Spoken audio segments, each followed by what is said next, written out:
ನಮಸ್ಕಾರ ಎಲ್ರಿಗೂ. ಒಂದು ವಿಶೇಷವಾದ ಸಂಚಿಕೆ ಇದು. ನಮ್ಮ ಕನ್ನಡ ಚಿತ್ರರಂಗದ ಸಂಪತ್ ಕುಮಾರ್ ಅಂದ್ರೆ ಡಾಕ್ಟರ್ ವಿಷ್ಣುವರ್ಧನ್ ಸರ್. ಅವರು ನಮ್ಮ ಕನ್ನಡ ಚಿತ್ರರಂಗದ ನಿಜವಾದ ಆಸ್ತಿ ಅಂತ ಹೇಳಿದ್ರೆ ಖಂಡಿತ ತಪ್ಪಲ್ಲ.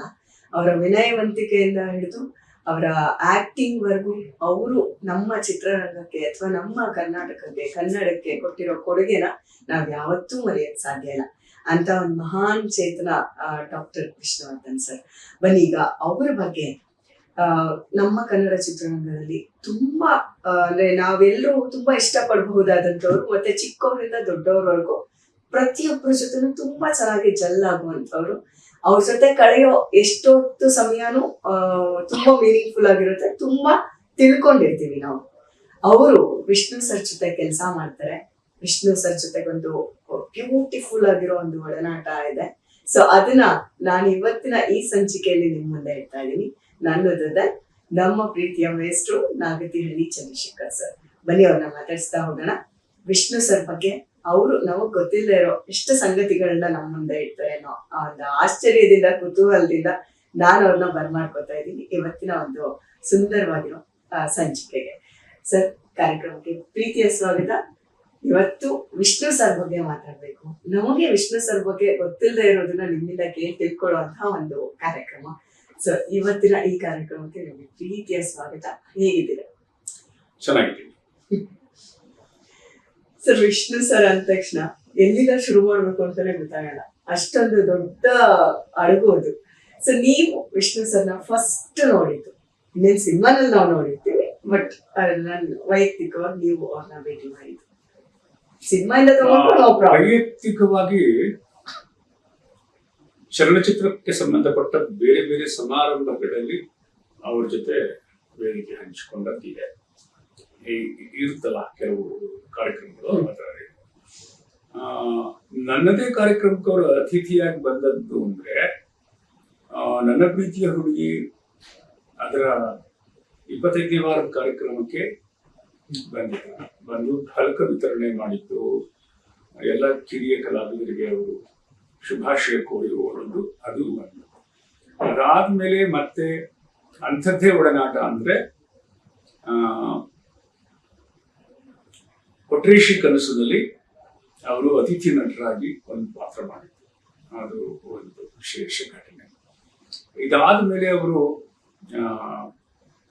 ಆದಿಚುಂಚನಗಿರಿಯಲ್ಲಿ ಒಂದು ಚಲನಚಿತ್ರದ ಚಿತ್ರೀಕರಣಕ್ಕೆ ಆ ಕಡೆ ಬರಬೇಕಾಗಿದ್ದಾಗ ಅಲ್ಲೆಲ್ಲ ದೇವಸ್ಥಾನಗಳ ಪ್ರದಕ್ಷಿಣೆಗೆ ಅವರು ಈ ಆಸೆ ಪಟ್ಟಿದ್ರು. ಅಂಬರೀಷ್ ಇದ್ದಾಗ ಆ ಹೊತ್ತಲ್ಲಿ ಅಂಬರೀಷ್ ಅವರು ಶೂಟಿಂಗ್ ಇತ್ತು. ಆಗ ಅವರು ಬಹುತೇಕ ನನ್ನ ಕಾರಿನಲ್ಲಿ ಕೂತ್ಕೊಂಡು ಸುತ್ತಾಡಿ, ಅವರಿಗೆ ನನ್ನ ಕಾರಲ್ಲಿ ಕೂತ್ಕೊಳ್ಳೋದು, ನನ್ನ ಡ್ರೈವಿಂಗ್ ಅಂದ್ರೆ ಬಹಳ ಕಂಫರ್ಟಬಲ್, ಇಷ್ಟ.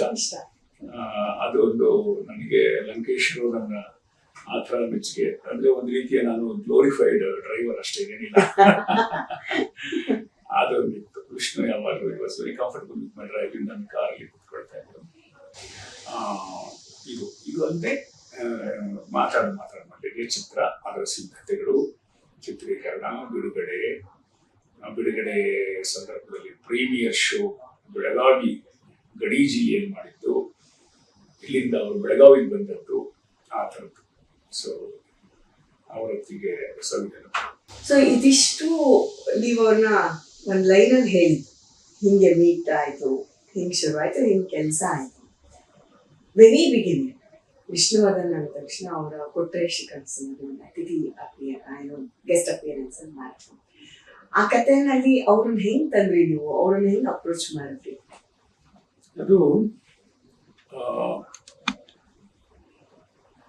ಕುಂ ವೀರಭದ್ರಪ್ಪ ಅವರ ಕಥೆ. ಕೊಟ್ರ ಹೈಸ್ಕೂಲಿಗೆ ಸೇರಿತ್ತು ಅಂತ, ಅದನ್ನು ಸಿನಿಮಾ ಮಾಡಬೇಕು ಅಂತ ಹಾಡು. ನನ್ನ ಜೊತೆಗೆ ಬಹಳ ದೊಡ್ಡ ಶಕ್ತಿಯಾಗಿದ್ದವರು ಸಂಗೀತ ನಿರ್ದೇಶಕ ಸಿ ಅಶ್ವಥ್ ಅವರು. ಆ ಚಿತ್ರಕಥೆ ಎಲ್ಲ ಸಿದ್ಧಪಡಿಸಿ ಆದಾಗ ನಾವು ಸ್ವಲ್ಪ ಮೂಲ ಕಥೆಯಿಂದ ಒಂಚೂರು ಸಿನಿಮಾಕ್ಕೆ ಬೇಕಾದ ಬದಲಾವಣೆಗಳು. ಆ ಹೊತ್ತಲ್ಲಿ ಒಬ್ಬ ದಲಿತ ಬಾಲಕನ ಶ್ರಮ, ಪ್ರತಿಭೆ, ಅವನನ್ನ ಹೇಗೆ ಹಳ್ಳಿಯ ಸವರ್ಣೀಯರು ತುಳಿಲಿಕ್ಕೆ ಪ್ರಯತ್ನ ಮಾಡ್ತಾರೆ. ಆ ಹುಡುಗ ಪಾಸ್ ಆದಾಗ ಕೊನೆಗೆ ಆ ಒಂದು ಆತ 7ನೇ ಕ್ಲಾಸ್ ಪಾಸ್ ಆಗಿದ್ದೇ ಒಂದು ಅಪರಾಧ ಅನ್ನೋ ತರ ಸಮಾಜ ನೋಡಕ್ ಶುರು ಮಾಡಿದ್ದು.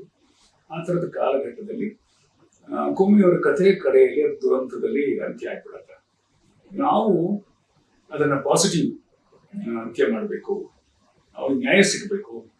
ಸಿನಿಮಾ ಮಾಧ್ಯಮವನ್ನ ನಾವು ಈ ರೀತಿ ಇವತ್ತು ಬೇಕಾದಷ್ಟು ಸಂವಿಧಾನಾತ್ಮಕವಾದಂತಹ ಅವಕಾಶಗಳು, ಸೌಲಭ್ಯಗಳು ಇರುವಾಗ ನಾವು ಅದನ್ನು ಎತ್ತಿ ಹಿಡಿಬೇಕು ಅಂತ ಹೇಳಿ ಅವನನ್ನು ಮತ್ತೆ ಹೈಸ್ಕೂಲಿಗೆ ಸೇರಿಸೋ ಒಂದು ಅಂತ್ಯದೊಂದಿಗೆ ಕಥೆ ಮುಗಿಸ್ಬೇಕು ಅಂತ ಪ್ಲಾನ್ ಮಾಡಿದ್ವಿ. ಆ ಪ್ಲಾನ್ ನಲ್ಲಿ ಒಬ್ಬ ಶಿಕ್ಷಣ ಮಂತ್ರಿ, ಸರ್ಕಾರದ ಪ್ರತಿನಿಧಿ ಪಾತ್ರ ಮಾಡಿಸಿದ. ಆ ಕಥೆ ಒಂದು ಪಾಸಿಟಿವ್ ಔಟ್ಲುಕ್ ಬರುತ್ತೆ ಅಂತ ಅನಿಸ್ತು. ನಾನು ಅಶ್ವಥ್ ಅವರು ವಿಷ್ಣುವರ್ಧನ್ ಮನೆಗೆ ಹೋಗಿ, ವಿಷ್ಣುವರ್ಧನ್ ಅವರ ಮನೆ ಜಯನಗರದ ಮನೆಗೆ ಹೋಗಿ, ಅವರಾಗ ತುಂಬಾ ಬ್ಯುಸಿ ಇದ್ದ, ತುಂಬಾ ಬೇಡಿಕೆ ಇದ್ದ, ತುಂಬಾ ಜನಪ್ರಿಯತೆ ಅದರ ತುಟ್ಟ ತುದಿಯಲ್ಲಿದ್ದಂಥ ಘಟ್ಟ ಅದು. ಅವಾಗ ಅವರು ಬಹಳ ಶೂಟಿಂಗ್ಗಳು, ಬೆಳಗ್ಗೆ ಸಂಜೆ ಶೂಟಿಂಗ್. ಅವರು ಅಂಬರೀಷ್ ಇಬ್ರು ಅದು ಬಹಳ ಶೂಟಿಂಗ್ಗಳು ಇರ್ತಿದ್ರು. ಕೇಳ್ಕೊಂಡೆ ಈ ತರ ಇದೆ ಸರ್, ಎಷ್ಟು ಗಂಟೆ ಚಿತ್ರೀಕರಣ ಅಂತ ಕೇಳಿದ್ರು. ನಾನು ಹೇಳಿದೆ ಒಂದು 2 ತಾಸು ಆಗ್ಬೋದಷ್ಟೇ, ಈ ತರ ಇದೆ ಸನ್ನಿವೇಶ. ಆ ಹುಡುಗ ಬಂದು ನಿಮ್ ಕಾರಿಗೆ ಕಲ್ಲು ಹೊಡಿತಾನೆ, ನೀವು ಕಾರಿಂದ ಇರೋದು ಯಾಕಪ್ಪ ಕಲ್ಲು ಹೊಡೆದೆ ಅಂತ ಕೇಳ್ತೀರಾ. ಅವ್ನು ನೋಡಿ ನಿಮ್ ಮನೆ ಹೊರಗಡೆ ಬಿಡ್ತಾ ಇಲ್ಲ, ನಿಮ್ಗೆ ಹೇಳ್ಕೊಡೋದು ಬಿಡ್ತಾ ಇಲ್ಲ, ಬೇರೆ ದಾರಿ ಇರಲಿಲ್ಲ ಕಲ್ಲು ಹೊಡೆದ್ಬಿಟ್ಟು. ಕೆಲವು ಸರಿ ಕಲ್ಲು ಹೊಡೆದು ಗಮನ ಸೆಳೀತಾರಲ್ಲ, ಆ ತರದ ಆಕ್ರೋಶ ಇರ್ತಾವ. ಅದನ್ನ ಮಾಡಿದವರು ನಮ್ಮ ವಿಜಯ ರಾಘವೇಂದ್ರ. ಸರಿ, ಅದಕ್ಕೆ ನೀವು ಹೇಳಿ ಇದು ತಪ್ಪು, ಕಲ್ಲು ಹೊಡಿಬಾರ್ದು ಅಂತ ಹೇಳಿ, ನಿಮ್ದು ಅನ್ಯಾಯನ ಸರಿಪಡಿಸ್ತೀನಿ ಅಂತ ಹೇಳಿ ಅವನು ಶಿಕ್ಷಣ ಅಧಿಕಾರಿಗಳನ್ನು ಕಳಿಸಿ ಆ ಹುಡುಗನಿಗೆ ನ್ಯಾಯ ಒದಗಿಸ್ತಾರೆ, ಶಾಲೆಗೆ ಸೇರಿಸ್ತಾರೆ. ಅದು ಒಂದು ಸನ್ನಿವೇಶ. ಚಿತ್ರದ ಕ್ಲೈಮ್ಯಾಕ್ಸ್.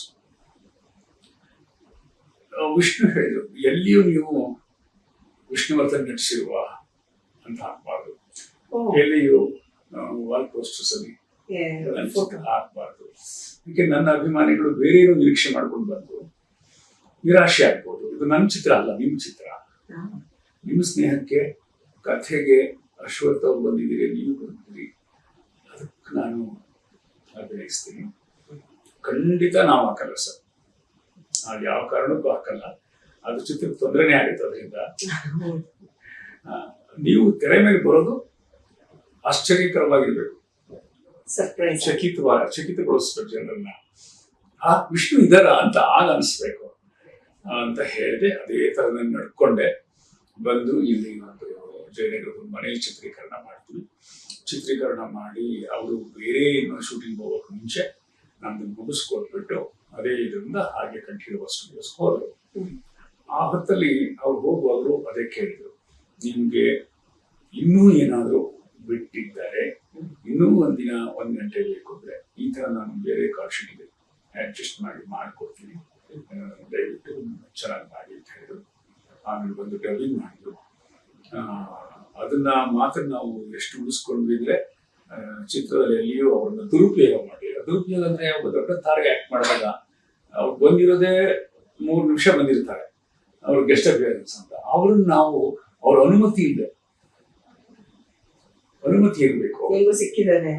ಅವ್ರು ಓಕೆ ಈ ತರ ಮಾಡಿ ಅಂತ ಪರ್ಮಿಷನ್ ಕೊಟ್ಟರೆ ನಾವು ಮಾಡ್ಬೇಕು. ಅಮೃತಧಾರಿಯಲ್ಲಿ ಅಮಿತಾಬ್ ಬಚ್ಚನ್ ಅವರ ಅನುಮತಿಯೊಂದಿಗೆ ನಾವು ಅವರನ್ನು ಜಾಹೀರಾತುಗೊಳಿಸ್ಕೊಂಡಿದ್ವಿ. ಗೆಸ್ಟ್ ಅಪಿಯರೆನ್ಸ್ ಅಮಿತಾಬ್ ಬಚ್ಚನ್ ಅಂತ ನಾವು ಟೈಟಲ್ ಕಾರ್ಡ್ ಹಾಕಿ ಮಾಡಿದ್ವಿ. ವಿಷ್ಣು ಅವರು ಹೇಳಿದ್ರು, ಬೇರೆ ತುಂಬಾ ಈ ತರ ಚಿತ್ರಗಳು ಮಾಡಿ ತೊಂದರೆ ಆಗಿದೆ, ಹಿಂದೆ ಬೇರೆಯವರಿಗೆ ಗೆಸ್ಟ್ ಅಪಿಯರೆನ್ಸ್ ಅಂತ ಕೊಟ್ಟರೆ ಅವ್ರು ನಂದನ್ನೇ ಫೋಟೋ ಹಾಕ್ಬಿಟ್ಟು ನಿರಾಶೆ ಆಗಿರುತ್ತೆ. ಆಯ್ತು, ನಿಮ್ಮ ಅಭಿಪ್ರಾಯಕ್ಕೆ ನಾವು ಮಾತು ಕೊಟ್ಟ ಮೇಲೆ ಅದ್ರ ಪ್ರಕಾರ ನಡ್ಕೊಳ್ತೀವಿ. ಆಮೇಲೆ ನ್ಯಾಷನಲ್ ಅವಾರ್ಡ್ ಬಂತು, ಕೊಟ್ರೇಶಿಗೆ ಸ್ಟೇಟ್ ಅವಾರ್ಡ್ ಬಂತು. ನಮ್ಮ ಕರಿಬಸವಯ್ಯ ಬಹಳ ಅದ್ಭುತವಾಗಿ ಆಕ್ಟ್ ಮಾಡಿದ್ದ ಅದ್ರಲ್ಲಿ ಅವನು. ವಿಜಯ ರಾಘವೇಂದ್ರನಿಗೆ ಅತ್ಯುತ್ತಮ ಬಾಲನಟ ಪ್ರಶಸ್ತಿ ಬಂತು, ನ್ಯಾಷನಲ್ ಅವಾರ್ಡ್. ಆಗ ನಮಗೆ ರೇವಣ ಸಿದ್ದಯ್ಯನವರು ಅಲ್ಲಿ ಡೆಲ್ಲಿನಲ್ಲಿದ್ದರು, ಉನ್ನತ ಹುದ್ದೆನಲ್ಲಿದ್ದರು. ಅವರು ನಮಗೆಲ್ಲ ಕರೆದು ಸನ್ಮಾನ ಮಾಡಿ ನಮಗೆಲ್ಲ ಮಾಡಿದ್ರು. ಬಂದು ವಿಷ್ಣುವರ್ಧನ್ ಅವರು ನಮಗೆಲ್ಲ ಊಟ ಕೊಟ್ಟರು, ಅವರು ಹಿಂದಿನ ನಟರಾಗಿ ಇದ್ಕೊಂಡು. ಹೀಗೆ ಅವರ ಕಲಾಯಾತ್ರೆ ಪ್ರಾರಂಭವಾಗಿದ್ದು 94, 95 ಸುಮಾರು. ಒಂದು 2 ಸಿನಿಮಾ ಆಗಿತ್ತು, ಒಂದು ಹೊರಗಿತ್ತು, ಬಾನಲ್ಲೇ ಆಗಿತ್ತು. But she was my third film. Okay. ಅದಕ್ಕೆ ಅವರು ನನ್ನ ಜರ್ನಿ ಅವ್ರ ಜೊತೆಗೆ 94 ಅಂದರೆ ಹೆಚ್ಚು ಕಡಿಮೆ 30 ವರ್ಷಗಳಿಗಿಂತ ಹೆಚ್ಚು. ಈಗ ಹಿಂತಿರುಗಿ ನೋಡಿದ್ರೆ ಆ ರೀತಿಯಲ್ಲಿ ಅವ್ರು ಬಂದಿದ್ರಿಂದ, ಆ ಮಾತುಗಳು ಅವ್ರ ಬಾಯಿಗೆ ಬಂದಿದ್ರಿಂದ ಚಿತ್ರಕ್ಕೆ ಒಂದು ತೂಕ ಬರುತ್ತೆ. ವಿದ್ಯೆಗೆ ಜಾತಿ ಇಲ್ಲ ವಿದ್ಯೆಗೆ. ಯಾರು ಬೇಕಾದ್ರೂ ಓದ್ಬೋದು. ಅಲ್ಲಿ ಮಾಡೋದು ತಪ್ಪು. ನೀನು ಓದಿದ್ಯಾ, ನೀನು ಮುಂದಕ್ಕೆ ಹೋಗ್ಬೇಕು, ಹೋಗ್ರಿ ಅವರು ಶಾಲೆ ಸೇರಿಸ್ಕೊಂಡು ಇಷ್ಟೇ ಸಂಭಾಷಣೆ ಇರೋದು. ಆದ್ರೆ ವಿಷ್ಣು ಹೇಳಿದಕ್ಕೆ ಅದಕ್ಕೊಂದು it was all about secularism, education, childhood of a oppressed boy, suppressed boy. ಇದೆಲ್ಲ ಚೆನ್ನಾಗಿತ್ತು, ಚೆನ್ನಾಗಿ ಮಾಡ್ತು. ಬಟ್ ಅಲ್ಲಿಂದ ಶುರುವಾಯ್ತು. ನೀವು ಅವ್ರಿಗೆ ಫುಲ್ ಫ್ಲೆಜ್ ಆಗಿ ಒಂದು ಡೈರೆಕ್ಷನ್ ಮಾಡಕ್ಕೆ ಎಷ್ಟೊಂದು ವರ್ಷಗಳ ಅಂತರ ಇಲ್ಲ. ಯಾಕೆ ಹಂಗಾಯ್ತು? ಮತ್ತೆ ಹಿಂದೆನೆ ಒಂದ್ ಸಿನಿಮಾ ಮಾಡಕ್ಕೆ ಯಾಕೆ ಯೋಚನೆ ಮಾಡಿರ್ಲಿಲ್ಲ? ಅಫ್ಕೋರ್ಸ್ ನೀವು ಅಲ್ಲೇ ಹೇಳಿದ್ರಿ ತುಂಬಾ ಅದು ಹಾಗೇನೆ. ಅದೇ ಸಿನಿಮಾದಲ್ಲಿ ಓವರ್ ನೈಟ್ ಏನೂ ಆಗಲ್ಲ.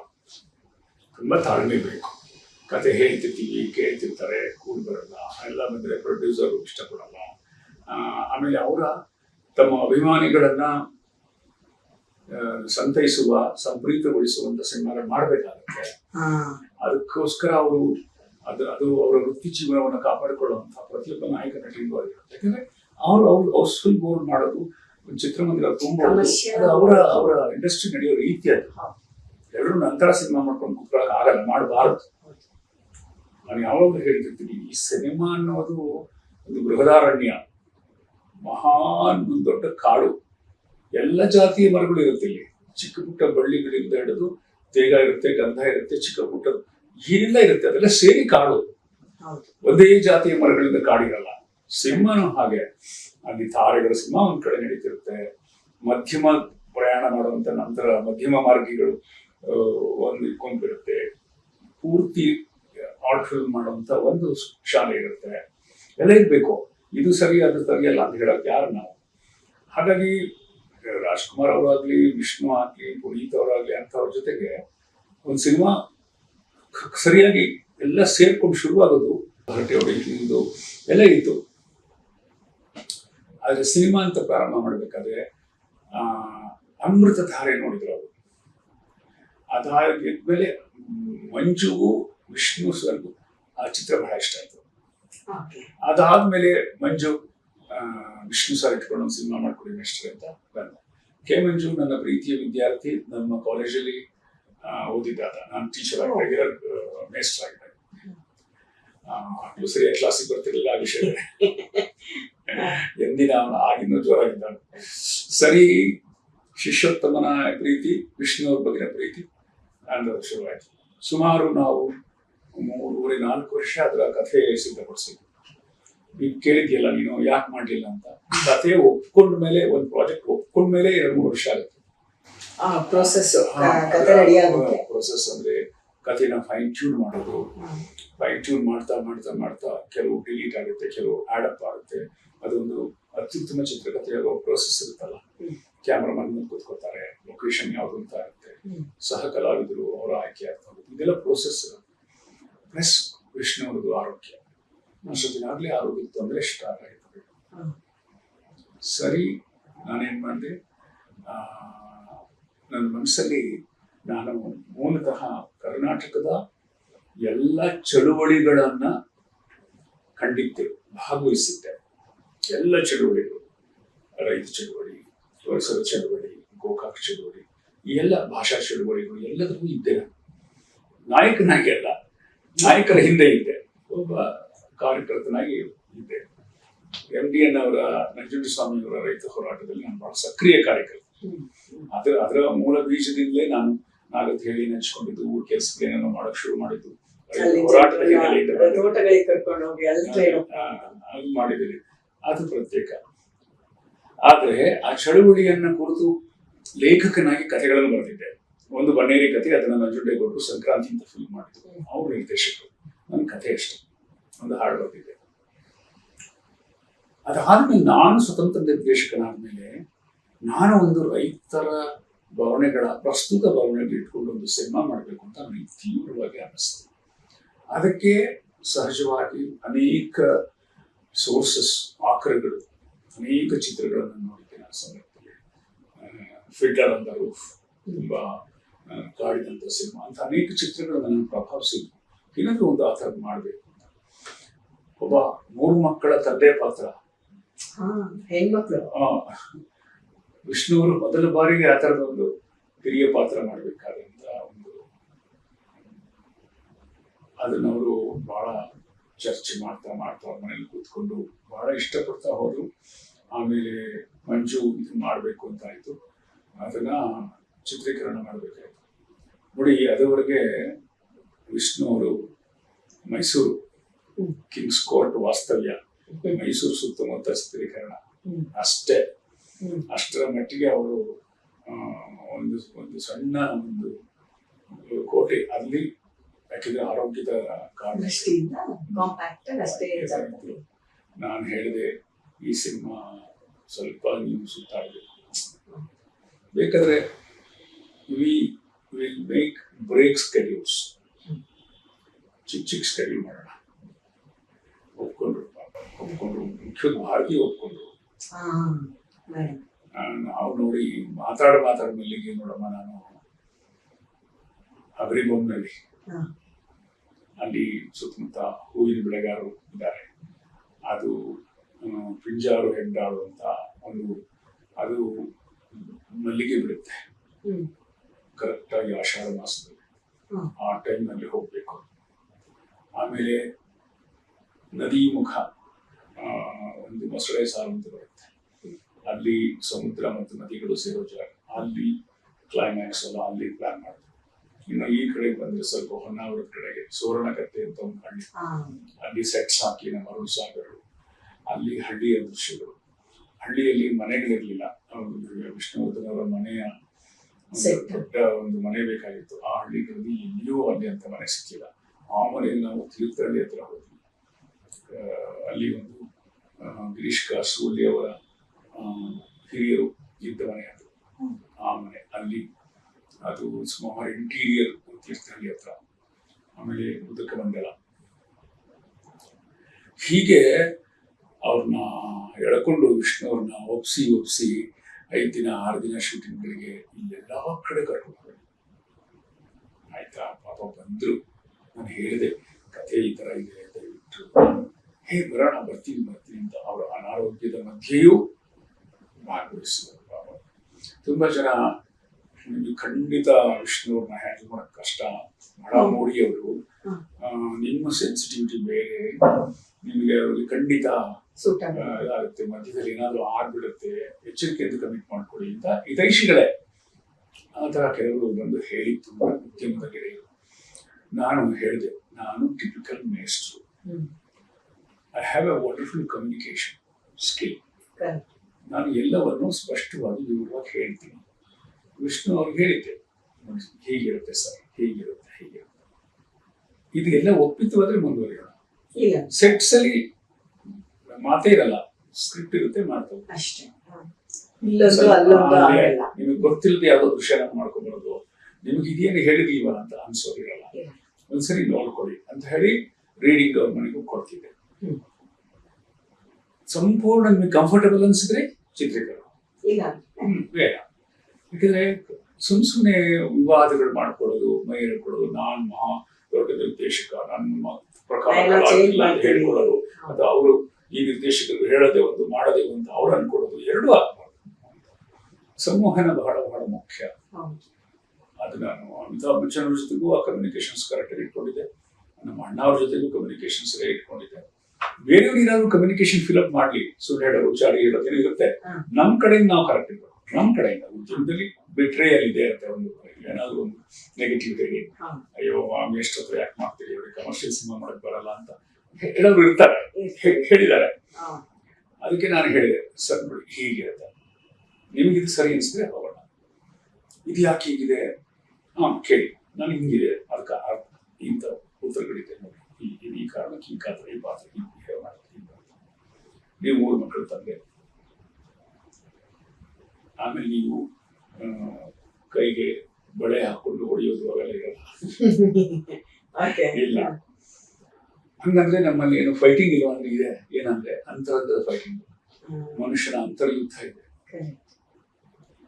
ನೀವು ಗಾಂಧಿ ಶ್ವೇತ ವಸ್ತ್ರಧಾರಿಯಾಗಿರ್ತೀರಿ, ಉಪವಾಸದ ಮೂಲಕ ಮಣಿಸ್ತೀರಿ. ತುಂಬಾ ಜನಕ್ಕೆ ಉಪವಾಸ ಅಂದ್ರೆ ಅದೇನು ಕೂತ್ಕೊಳ್ಳೋದು, ಊಟ ಇಲ್ಲ ಅಂತ ತಿಳ್ಕೊಂಡಿದ್ದಾರೆ.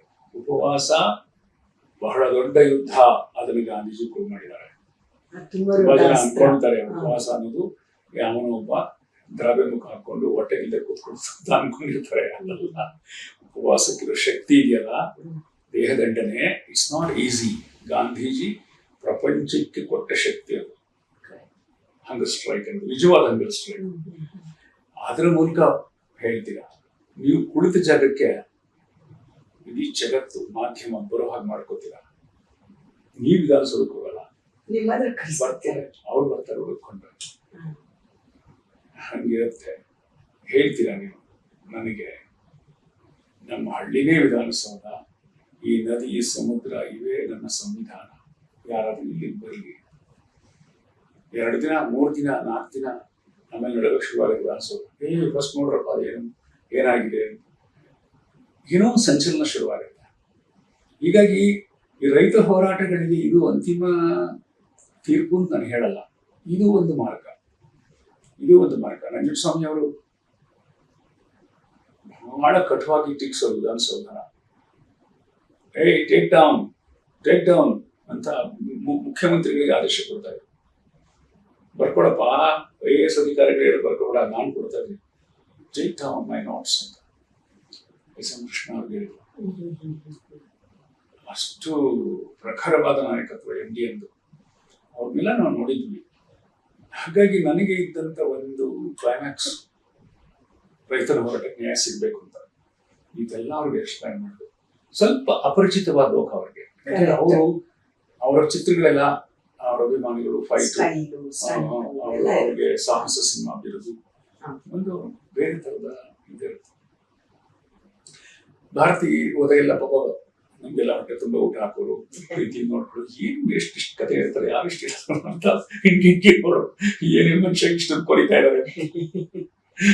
ಸರಿ, ಅನಿರುದ್ಧ ಮಗ ಇದ್ದ, ಅವನ ಮಗನು ನನ್ನ ಮಗನು ಸಿಹಿನೋ ಇಬ್ರು ಚೆಸ್ ಆಡ್ಕೊಳ್ಳೋದು. ಆ ಕಡೆ ಚೆಸ್ ಪ್ರಾಕ್ಟೀಸ್, ಚೆಸ್ ಟೀಚರ್ ಒಬ್ರು ಕಲಿಸ್ತಾ ಇದ್ರು ಚೆಸ್.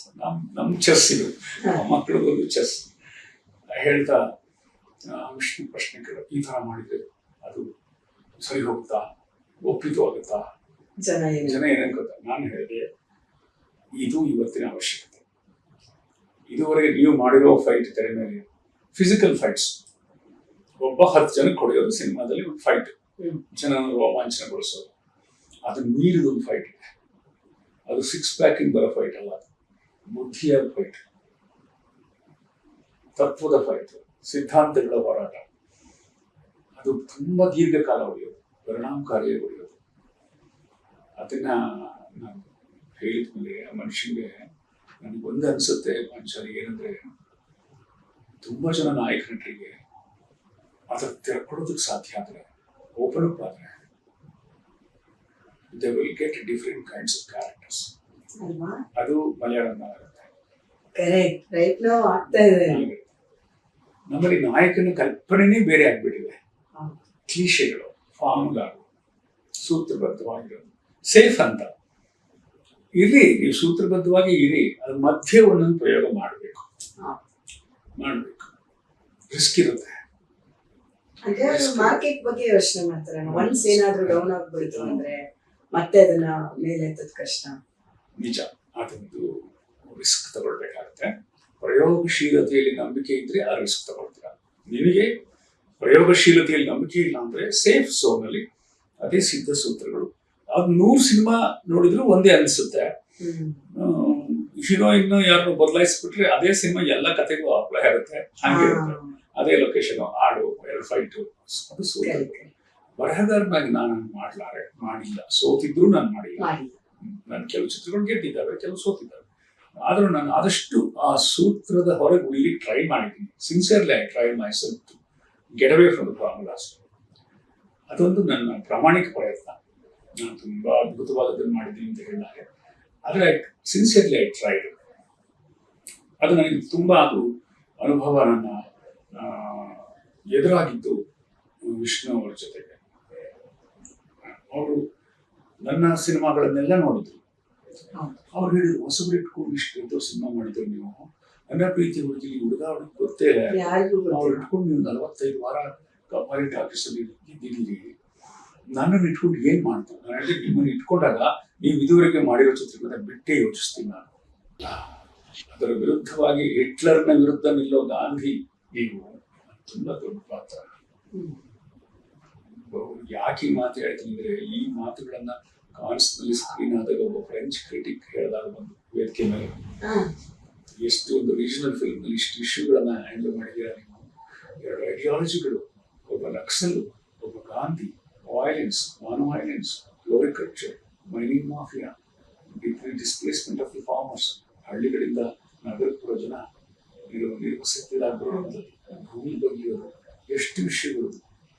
ಅದೇ you condensed so many points in one film ಅಂತ ಹೇಳಿದ. ಅದಿರಲಿ, ವಿಷ್ಣು ಅವ್ರಿಗೆ ಹೇಳಿದೆ, ಇಲ್ಲ ಸರ್, ಅದೇ ಒಬ್ಬ ಹುಡುಗ ಆಕ್ರೋಶಗೊಂಡಿರೋ ಹುಡುಗ ಸಮಾಜದ ವಿರುದ್ಧ ಗನ್ ಹಿಡ್ಕೊಂಡು ಕಾಡಿ ಓಡಾಡ್ತಾನೆ, ನಕ್ಸಲ್ ಅಂತ ಹೇಳಿದ ಮೇಲೆ ಒಪ್ಕೊಂಡ್ರು. ಅಂದ್ರೆ ಆತ ಚರ್ಚೆ ಮಾಡ್ತಿದ್ರು, ಒಳಗೆ ಇಟ್ಕೊಳ್ತಿರ್ಲಿಲ್ಲ ನಾವು. ಆ ಒಬ್ಬ ಸುಸಂಸ್ಕೃತ ನಟ ವಿಷ್ಣು, ಆ ವಿಷಯದಲ್ಲಿ ಭಾಷೆ ಇದರಲ್ಲೆಲ್ಲ ನೋಡಿ. ನಿಮ್ಗೆಲ್ಲ ಅವ್ರ ಒಡನಾಟ ಸಿಕ್ಕಿರೋದೇ ನಿಮ್ಮ ಅದೃಷ್ಟ. ನಮ್ಗೆ ಅವ್ರು ನೋಡಕ್ಕೂ ಸಿಕ್ಲಿಲ್ಲ ನಮ್ಮ ಟೈಮ್ಗೆ. ಒಂದೇ ಒಂದ್ಸತಿ ದೂರದಿಂದ ನೋಡಿದ್ದು ಬಿಟ್ರೆ ನಮ್ಗೆ ಇಲ್ಲ. ನಾನು ಅವಾಗಿನ ಜಸ್ಟ್ ಎಂಟ್ರಿ, ಅವ್ರು ಹೋಗೋ ಒಂದ್ ಸ್ವಲ್ಪ ದಿನ ಮುಂಚೆ ಕನ್ನಡದಲ್ಲಿ ರಾಜ್ಕುಮಾರ್ ಅವರು, ವಿಷ್ಣುವರ್ಧನ್ ಅವರು, ಶಂಕರ್ನ, ಅಂಬರೀಷ್ ಅವರೆಲ್ಲ ದೊಡ್ಡ ಸೆಟ್, ತುಂಬಾ ದೊಡ್ಡ ಶಕ್ತಿಗಳು. ನನಗೆ ಶಂಕರ್ನಾಗ್ ಅವ್ರ ಜೊತೆ ವರ್ಕ್ ಮಾಡಕ್ಕೆ ಅವಕಾಶ ಸಿಕ್ಕಿಲ್ಲ. ಅವರ ಸಹೋದರ ಅನಂತನಾಗ್ ಅವ್ರ ಜೊತೆ ಕೆಲಸ ಮಾಡ್ತೀನಿ, ಶಂಕರ್ದು ಆಗ್ಲಿಲ್ಲ. ಅದೆಲ್ಲ ಒಂದ್ ಕಡೆ ಇರ್ಲಿ. ವಿಷ್ಣುವರ್ಧನ್ ಅವರು ಒಂಥರ ತೀರ್ಕೊಂಡ್ಮೇಲೆ ಕೂಡ ಆ ನಾಯಕನ ಕಿರೀಟ ಇದೆಯಲ್ಲ ವಿಷ್ಣುವರ್ಧನ್, ನಾವು ಕಾನ್ಶಿಯಸ್ಲಿ ಅವ್ರಿಗೊಂದು ಪೇಟ ಹಾಕಿದ್ದೀವಿ ಮಾತಾಡ್. ಅದೇ ಅವರ ಅಂತಿಮ ಭಾವಚಿತ್ರವಾಗಿ ಬಳಕೆ ಆಗುತ್ತೆ ಎಲ್ಲಾ ಕಡೆ. ಈಗಲೂ ಎಲ್ಲೆಲ್ಲೂ ಹೋದ್ರೆ ಅದನ್ನ ಕಿರೀಟಧಾರಿ, ಕಿರೀಟ ರೈತನ ಕಿರೀಟ, ದೊರೆಗೆ ಕಿರೀಟ ಇರುತ್ತೆ, ರೈತನಿಗೆ ಒಂದು ಕಿರೀಟ ಬೇಕಂತ ಮಾಡಿಸಿದ ಮಕ್ಕುಟ ಅವ್ರದ್ದು, ಅದು ಬಳಕೆ ಆಯಿತು. ಆ ಗೆಟಪ್ ಬಗ್ಗೆ ಏನಂದ್ರು? ಮತ್ತೆ ಅಲ್ಲಿ ಸುಹಾಸಿನಿ ಮತ್ತೆ ಸರ್ದು ಕಾಂಬಿನೇಷನ್ ತುಂಬಾ ಸೂಪರ್ ಹಿಟ್ ಜೋಡಿ. ಆನ್ ಸ್ಕ್ರೀನ್ ಕೆಮಿಸ್ಟ್ರಿನೇ ಅದ್ಭುತ. ಆ ಥಾಟ್ ಹೆಂಗ್ ಬಂದ? ಅವ್ರನ್ನ ಹೆಂಗ್ ಪ್ಲೇಸ್ ಮಾಡಿದ್ರಿ? ಆಕ್ಚುಲಿ ನನಗೆ ಸ್ವಲ್ಪ ಅಳುಕಿತ್ತು. ಸುಹಾಸಿನಿ ಸ್ವಲ್ಪ ಅರ್ಬನ್ ಬೇಸ್, ಸೊಫಿಸ್ಟಿಕೇಟೆಡ್. ಅವರು ಈ ತರದ ರೂರಲ್ ಪಾತ್ರ ಮಾಡ್ತಾರಾ ಅಂತ ಸರಿ ಒಂದು ಭೇಟಿಯಲ್ಲಿ ಒಂದು ಇದರಲ್ಲಿ ಹೇಳಿದೆ, ನಾನು ಮಾಡೋದಲ್ಲ, ನಾನೇ ಡಬ್ ಮಾಡ್ತೀನಿ ಆ ಕಲೋಕ್ವಿಯಲ್ ಕನ್ನಡ ಮಾಡಿದ್ರು. ನಮ್ ಕಮರ್ಷಿಯಲ್ ಆಸ್ಪೆಕ್ಟು ಇತ್ತು, ಅದಕ್ಕೆ ಆ ಬಣ್ಣ ಬಣ್ಣ ಹಾಡಿನ ಒಂದು ಸಣ್ಣ ಛಾಯೆ ಕೂಡ ಅದ್ರಲ್ಲಿ ಬರ್ತದೆ ಆ ಸಿನಿಮಾ. ಸೊ ಸುಹಾಸಿನಿ ಒಬ್ಬ ರೈತ ಹೋರಾಟಗಾರನ ಹೆಂಡತಿಯಾಗಿ ತನ್ನ ಹೆತ್ತ ಮಕ್ಕಳೇ ತಂದೆಯನ್ನ ತಾಯಿಯನ್ನ ಧಿಕ್ಕರಿಸಿ ಯಾರ ಜೊತೆ ಮದುವೆ ಮಾಡ್ಕೊಂಡು ಹೋದಾಗ ಅವ್ರು ಕೊಡೋ ಸಿಟ್ಟು, ಸಂಕಟ, ಆಕ್ರೋಶ, ಲೋಕಲ್ ಕನ್ನಡ ಮಾತುಗಳು, ಅದನ್ನ ಗಂಡಿನ ಬಗ್ಗೆ ಪ್ರೀತಿ, ಗಂಡಿನ ಬಗ್ಗೆ ಸಿಟ್ಟು. ಪ್ರೀತಿ ಯಾಕೆಂದ್ರೆ ಅವ್ನು ಮಹಾ ದೊಡ್ಡ ವ್ಯಕ್ತಿ, ಸಿಟ್ಟು ಯಾಕೆಂದ್ರೆ ಎಲ್ರಿಗೂ ಸಾಲ ಕೊಡ್ತಾನೆ, ಊರಲ್ಲಿ ವಾಪಸ್ ಇಸ್ಕೊಳಲ್ಲ, ಸಹಾಯ ಮಾಡಕ್ ಹೋಗ್ತಾನೆ, ಮನೇಲಿ 3 ಬೆಳೆದ ಹೆಣ್ಮಕ್ಳಿದ್ದಾರೆ, ಅವ್ರಿಗೆ ಮದುವೆ ಮಾಡಲ್ಲ, ಮದುವೆ ಮಾಡ್ಬೇಕು, ಈ ತರ ಎಲ್ಲಾ ತಾಯಂದಿರ ಆಕ್ರೋಶ. ಅದು ಬಹಳಷ್ಟು ಸರಿ ನಾನು ಸುಹಾಸಿನಿ ಪಾತ್ರ ಬರೆಯುವಾಗ ನಮ್ಮ ತಾಯಿ ಸೇಮ್ ನಮ್ಮಮ್ಮ ಮನೆಯಲ್ಲಿ ಗಾಯಗೊಂಡ ಹುಲಿ ತರ ಯಾವಾಗಲೂ ನನ್ನ ಮನೆ, ನನ್ನ ಆಸ್ತಿ ಎಲ್ಲ ಉಳಿಸ್ಕೋಬೇಕು, ದೊಡ್ಡವರು ಅವ್ರ ಮುಂದೆ ನಾವು ತಲೆ ತೆಗೆಸಬಾರ್ದು, ಬಹಳ ಪರದಾಡೋದು, ತುಂಬಾ ತುಂಬಾ ಅಮ್ಮ ಪರದಾಡ್ತಿತ್ತು. ಅದೆಲ್ಲ ನಾವೆಲ್ಲ ಸಾಧನೆ ಮಾಡಿ ನನ್ಗೆ ಶಕ್ತಿ ಆದಷ್ಟು ಅವನು ಚೆನ್ನಾಗಿ ಇಟ್ಕೊಂಡಿದ್ದ ಕಲೆಕ್ಷನ್ ಪಾಪ.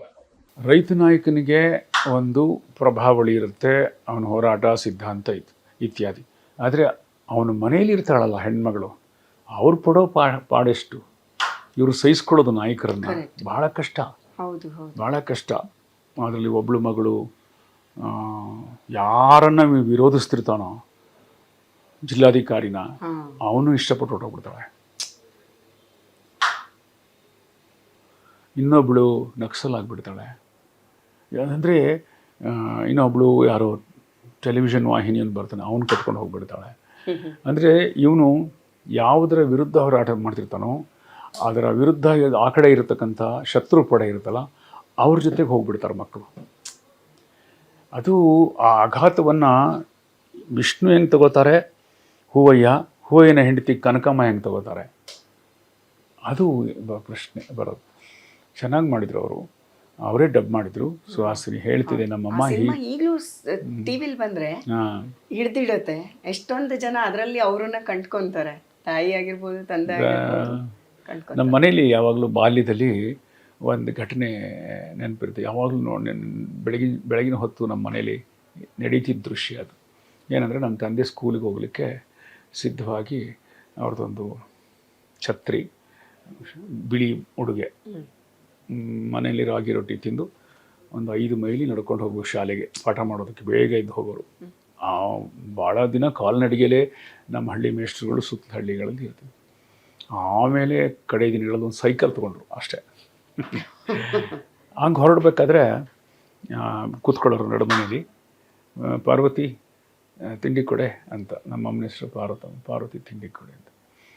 ಅಮ್ಮ ಬಂದು ಗಂಡನಿಗೆ ಒಂದು ಬೈಗುಳದ ಒಂದು ಪಟ್ಟಿ ಇರ್ತಿತ್ತು ಅಪ್ಪನ ಇರ್ರೆಸ್ಪಾನ್ಸಿಬಿಲಿಟಿ ಬಗ್ಗೆ, ಅದು ಅಮ್ಮ ಅಂದ್ಕೊಂಡಿದ್ದ ಬಗ್ಗೆ. ಬಂದು ನಿನ್ನಿಂದ ನೀನೆಲ್ಲರಿಗೂ ಸಾಲ ಕೊಟ್ಬಿಡ್ತೀಯ, ಅವರಿಗೆ ಇವು ಮಾಡ್ತೀಯ, ಅದು ಮಾಡ್ತೀಯ, ಇದು ಮಾಡ್ತೀಯ, ಮನೆ ಮಕ್ಕಳು ಅದು ಇದು ಅಂತ ಒಂದು ಬೆಳಗಿನ ಗೊಣಗಾಟ ಇರುತ್ತೆ ಮನೇಲಿ. ಆ ಹೆಂಗೆ ಅಮ್ಮ ಅಬ್ಬರಿಸ್ತಿತ್ತು ಅಂದರೆ, ಹೆಣ್ಣು ಹುಲಿ ಇದೆಯಲ್ಲ, ನೀನು ಸಂಬಳ ತಂದು ನನ್ನ ಕೈಲಿ ಕೊಟ್ಟರೆ ಎಲ್ಲ ಸರಿ ಹೋಗುತ್ತೆ, ಏನು ಮಾಡ್ತೀಯ ಗೊತ್ತಿಲ್ಲ. ಅಪ್ಪ ಪಾಪ ಭಾಳ ಬಡತನ, ಕಷ್ಟ, ಮನೆ ತುಂಬ ಮಕ್ಕಳು, ನೆಂಟರಿಷ್ಟರೆಲ್ಲ ಮನೆಗೆ ಬಂದು ಕೂತ್ಕೊಂಡ್ಬಿಟ್ಟಿರ್ತಿದ್ರು, ಅವ್ರನ್ನೆಲ್ಲ ಓದಿಸೋದು, ಏನೋ ಸಮಸ್ಯೆಗಳಿತ್ತು ಪಾಪ. ಆಗ ಕೂತಿದ್ರೆ ನಮ್ಮ ತಂದೆ, ನಮ್ಮಮ್ಮ ಬಂದು ಇದೆಲ್ಲ ಚೀತ್ಕಾರ ಎಲ್ಲ ಹಾಕಿ ಮಾಡಿದೆ, ಹಿಂಗೆ ಮಾಡಿದೆ. ಅಪ್ಪ ಮೌನಿ. ಅಪ್ಪನ ಎಲ್ಲ ಮಾತುಗಳನ್ನು ಅಮ್ಮ ತಗೊಂಡ್ಬಿಟ್ಟಿತ್ತು. ಅಪ್ಪ ಅಖಂಡ ಮೌನಿ, ಅಮ್ಮ ಅಪಾರ ವಾಚಾಳಿ ಮತ್ತು ಉಗ್ರಗಾಮಿ. ತಿವುದು ಸ್ವಾಟಕ್ ತಿವಿಯರ್ ಕೇಳಿದ್ಯಾ, ನೀನು ಇದ್ದೀಯಲ್ಲ, ನಿನ್ನಿಂದ ಈ ಮನೆ ಹಿಂಗಾಯ್ತು ಅಂತ. ಹಿಂಗೆ ಅಪ್ಪ ಸುಮ್ಮನೆ ಇರ್ತಿದ್ರು. ಹೆಂಡತಿಯ ದಾಳಿಗೆ ತತ್ತರಿಸಿ ಆಮೇಲೆ ಒಂದು ಸಣ್ಣ ಪಾಸು ಕೆಳಗೆ ಬಗ್ಗಿ ಅಪ್ಪನ ಕಾಲನ್ನ ಸರಕ್ ಅಂತ ಆಚೆ ಎಳ್ಕೊಂಡು ಅದನ್ನ ನಮಸ್ಕಾರ ಮಾಡಿಕೊಂಡು ತಾಲಿನ ಹಿಂಗೆ ಕಣ್ಣಿಗೊತ್ಕೊಂಡು, ತಾಯಿ ಕಾಪಾಡವ, ನಮ್ಮ ಕುಟುಂಬಕ್ಕೆ ಒಳ್ಳೇದು ಮಾಡವ ಅಂತ ಗಂಡನ ಪಾದ ಪೂಜೆಯನ್ನ ಬೈಗಳದ ಮಧ್ಯೆಯೇ ಅಕಾಮಿಡೇಟ್ ಮಾಡ್ಕೊಳ್ತೀನಿ. ಸೂಪರ್ ಇದು. ಅದಾದ್ಮೇಲೆ ಮೇಲಕ್ಕೆ ಬಂದು, ನೀನು ಎಲ್ಲಿ ಬಿಡ್ತೀಯ ನಿನ್ನ ಬುದ್ಧಿನ, ಮತ್ತೆ ಅಲ್ಲಿ ಯಾರಿಗೋ ಜಮೀನು ಬರ್ಬಿಟ್ಟು ಬಂದ್ಬಿಡ್ತೀಯ ನೀನು, ಹಾಗೆ.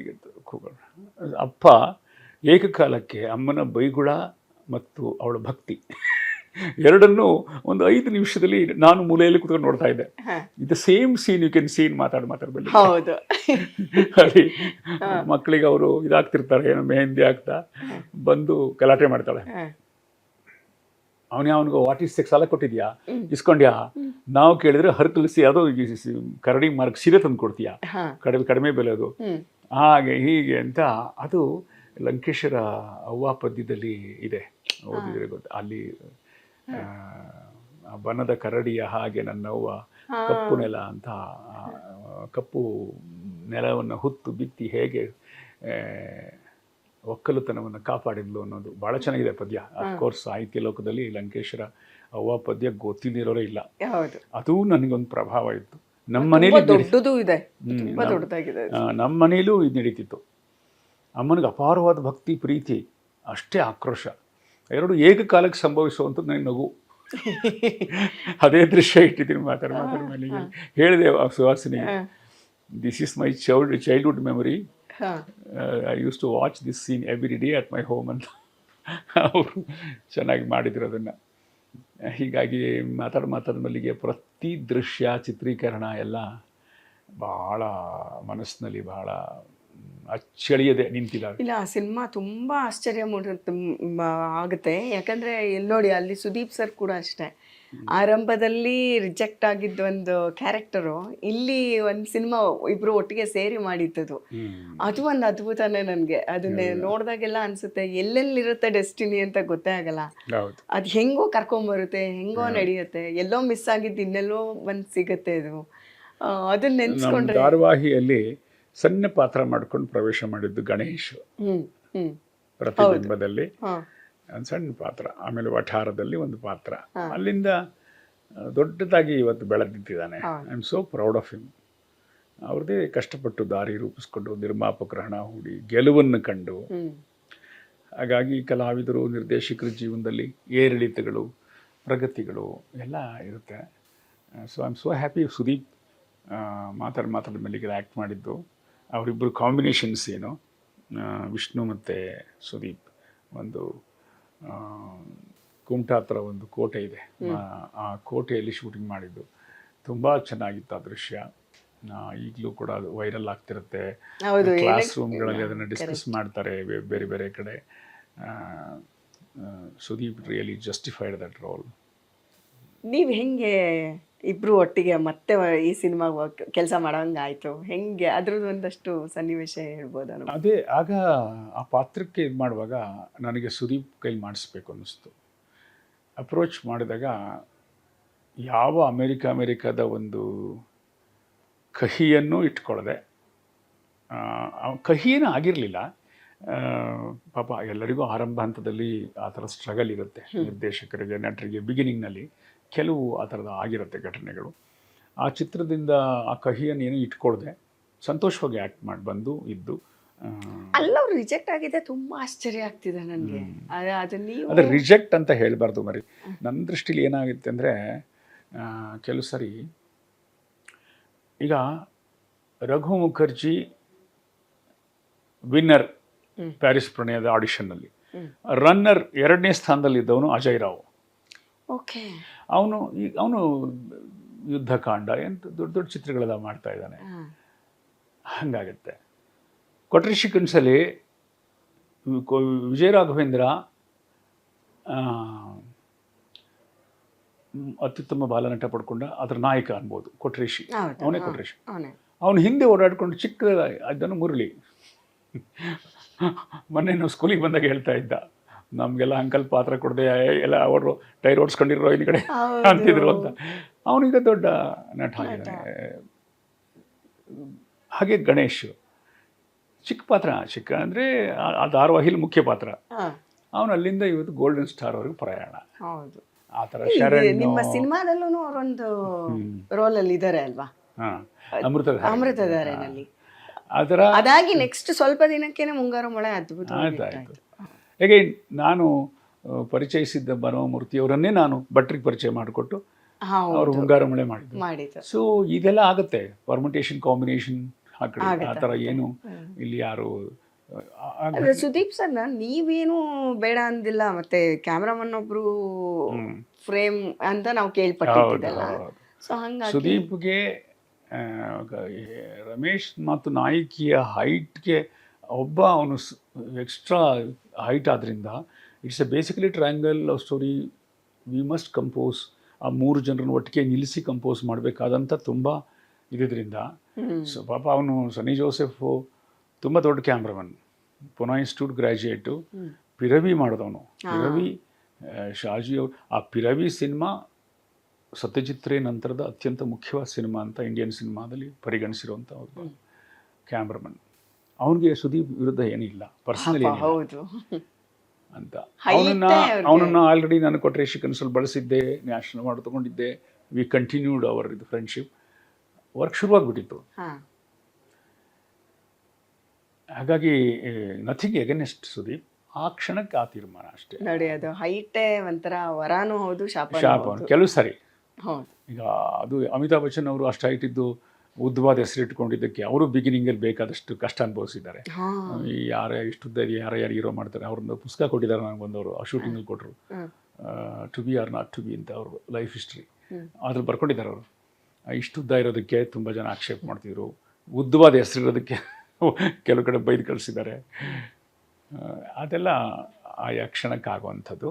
ಕೆಲವು ಪ್ರತಿಭಾವಂತರು ಅದೃಷ್ಟಶಾಲಿಗಳು ಅದನ್ನು ಮೀರಿ ಬೆಳೀತಾರೆ. ನನಗೂ ಒಂದು ಗಿಲ್ಟ್ ಇತ್ತು, ಏನೋ ಪಾಪ ನಮ್ಮ ಕನ್ನಡದ ಒಬ್ಬ ನಟನ್ನ ನನಗೆ ಅವಕಾಶ ಕೊಡೋಕ್ಕಾಗಲಿಲ್ವಲ್ಲ ಇನ್ನೊಬ್ಬರಿಗೆ ಅಂತ. ಪ್ರಕಾಶರಿಗೂ ಮಿಸ್ ಆಯಿತು, ಇವನಿಗೂ ಮಿಸ್ ಆಯಿತು, ಸುದೀಪ್ಗಾಗ. ಬಟ್ ಸುದೀಪ್ ಆಮೇಲೆ ಅದು ಯಾವುದನ್ನು ಮನಸ್ಸಲ್ಲಿ ಇಟ್ಕೊಳ್ಳದೆ ಒಮ್ಮೊಮ್ಮೆ ತಮಾಷೆಯಾಗಿ ನಾನು ಅಮೆರಿಕಾದಲ್ಲಿ ರಿಜೆಕ್ಟ್ ಆದ ನಟ ಗೊತ್ತಾ ಅಂತ ತಮಾಷೆ. ನನಗೆ ಯಾರನ್ನಾದರೂ ಆ ಥರ ರಿಜೆಕ್ಟ್ ಅನ್ನೋ ಶಬ್ದ ಬಳಸೋದು, ನೋಯಿಸೋದು, ಅವಮಾನಿಸೋದು ತಪ್ಪು. ಹಂಗೆಲ್ಲ ಯಾರ ಬಗ್ಗೆನೂ ಮಾಡಬಾರ್ದು. ಸಾಂದರ್ಭಿಕ ಸ್ಥಿತಿಗಳು ಹಂಗಿರುತ್ತೆ. ಹಾಗಾಯಿತು. ಆಮೇಲೆ ಅವರು ಮಾತಾಡ್ಮೇಲೆಗೆ ಬಂದು ಆತ ಆ್ಯಕ್ಟ್ ಮಾಡಿ ಡಬ್ ಮಾಡಿ ತುಂಬ ಚೆನ್ನಾಗಿ ಆ ಕ್ಯಾರೆಕ್ಟರ್ನ ಜಸ್ಟಿಫೈ ಮಾಡಿ, ಅವ್ರ ಮನೆಯಲ್ಲಿ ಅವ್ರ ತಾಯಿ ಒಂದು ಸರಿ ಅವ್ರ ಮನೆಗೆ ಹೋದಾಗ ಹೇಳ್ತಾಯಿದ್ರು, ಅವರು ಶ್ರೀಮತಿಯವರೆಲ್ಲ, ನಮಗಂತೂ ತುಂಬ ಫೇವ್ರೇಟ್ ಆ ಸಿನಿಮಾ, ಟಿ ವಿಲಿ ಬಂದಾಗೆಲ್ಲ ನೋಡ್ತೀವಿ. ಯಾಕೆಂದರೆ ಸುದೀಪ್ ರೆಗ್ಯುಲರಾಗಿ ಹೀರೋ ಆಗಿ ಎಷ್ಟೋ ಸಿನಿಮಾ ಮಾಡಿರ್ಬೋದು, ಇದರಲ್ಲಿ ಗೆಸ್ಟ್ ಅಪಿಯರೆನ್ಸ್ ಆಗಿ ಮಾಡಿರೋ ಪಾತ್ರ ನಮಗೆ ಭಾಳ ಇಷ್ಟ ಅಂತ ಅವರಮ್ಮ ಹೇಳಿದರು. ನಾನು ಯಾವುದೋ ಸಂದರ್ಭದಲ್ಲಿ ಮನೆಗೆ ಹೋಗಿದ್ದಾಗ ಇನ್ವಿಟೇಷನ್ ಕೊಡಲಿಕ್ಕೆ ಹೇಳ್ತಾಯಿದ್ರು. ಅದೆಲ್ಲೋ ಮಿಸ್ ಆದರೂ ಇನ್ನೆಲ್ಲೋ ಅಂದರೆ ಒಂದೊಂದ್ಸತಿ ಅನಿಸುತ್ತೆ ಬಿಟ್ಟ ಕ್ಯಾಚ್ಗಳು ಮ್ಯಾಚ್ಗಳನ್ನು ಗೆಲ್ಲಿಸುತ್ತೆ ಅಂತ. ಅದು ನನಗೆ ಇವಾಗ ಹೆಂಗೆ ಸರ್ಪ್ರೈಸ್ ಅಂದರೆ ಮುರಳಿ ಅಜಯ್ರಾವ್ದು ಎಕ್ಸಾಂಪಲ್ ಕೊಟ್ಟ ಮೇಲೆ ಎಲ್ಲ ಅದೇನೋ ಪೂರ್ವ ನಿರ್ಧರಿತ ಏನೋ ಗೊತ್ತಿಲ್ಲ, ಅದನ್ನು ನೀವು ನಂಬದೇ ಇರ್ಬೋದು, ನಾವು ಅದನ್ನು ನಂಬ್ತೀವಿ. ಅಲ್ಲ, ಅದು ವಾಸ್ತವ ಅಷ್ಟೇ, ಒಂದು ರಿಯಾಲಿಟಿ. ಅದನ್ನು ಒಪ್ಕೋಬೇಕು, ಅದಕ್ಕೇನು ಬೇರೆ ಬಣ್ಣ ಕೊಡಬಾರ್ದು. ಅಂದರೆ ನಾನು ಅವ್ರಂಥ ಪಾತ್ರ ಮಾಡಿದ್ರು ನಮ್ಮ ಹತ್ರ ಅಂತ ಹೇಳ್ಕೊಂಡ್ರೆ ನನ್ನ ಅಹಂ ಆಗುತ್ತೆ. ಅದನ್ನು ಮುಚ್ಚಿಟ್ರೆ ನಾವು ಸುಳ್ಳು ಹೇಳ್ತಿರ್ತೀವಿ. ಹಂಗೆ ಹೇಳಬಾರ್ದು. ಇತ್ತು ಹೀಗಿತ್ತು ಅವತ್ತಿಗೆ ಅದು ಸತ್ಯ, ಇವತ್ತಿಗಿದು ಸತ್ಯ, ಇವತ್ತಿಗಿದು ಸತ್ಯ. ಇವತ್ತು ಬಿಗ್ ಬಾಸ್ನ ಸುದೀಪ್ ಸತ್ಯ, ಇವತ್ತು ಮಲ್ಟಿಲಿಂಗಲ್ ಸ್ಟಾರ್ ಸತ್ಯ. ಅದನ್ನು ಒಪ್ಕೋಬೇಕು ಅಲ್ವಾ?